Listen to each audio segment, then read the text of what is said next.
Restauration des relations brisées. Le jour où le fils prodigue a quitté son père, c'est une relation qui était brisée. Pas seulement une seule relation. Il a brisé la relation avec son frère aussi. Il a brisé la communion avec le père.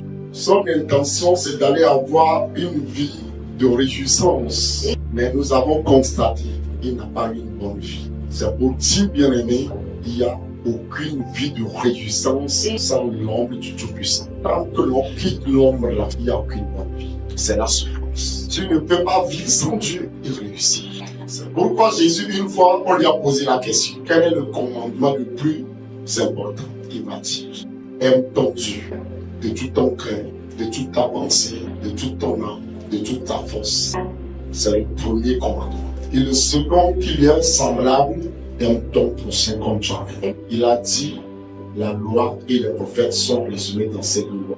Tant que tu n'as pas de bonne relation avec Dieu, avec ton voisin, il n'y a pas de succès. La vie, c'est une relation. Le fils prodigue a brisé les relations. D'abord avec Dieu, considéré comme le père, et avec son frère. Dieu va amener des gens sur ton chemin. Il ne faut pas les mépriser. Des fois, tu peux avoir des diplômes plus que ces personnes-là. Tu peux même avoir l'argent plus que ces personnes-là. Mais c'est des personnes que tu envoies sur ton chemin qui ont des rôles à jouer dans ta vie. Une fois que tu méprises ces genres de relations-là, tu seras en train de souffrir. Le plus grand mal que l'homme puisse se faire lui-même, c'est refuser de revenir à Dieu et de continuer à vivre dans les dégoûts, dans le péché. Mais si seulement il peut rentrer en lui-même, reconnaître son péché, son état de souillure, son état de rébellion, son état d'insoumission, et venir au Père, il l'accepte comme son fils. Il le rétablit dans sa relation, il le rétablit dans sa position de fils.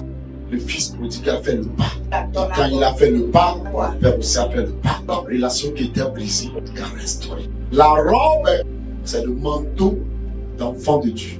L'anneau au doigt, c'est la marque de fils, c'est la procuration. Maintenant, il est rétabli dans la face, il est dans la gloire. Parce que dans la maison du Père, la richesse ne manque jamais. Tout ce qu'il avait perdu, il reprend tout.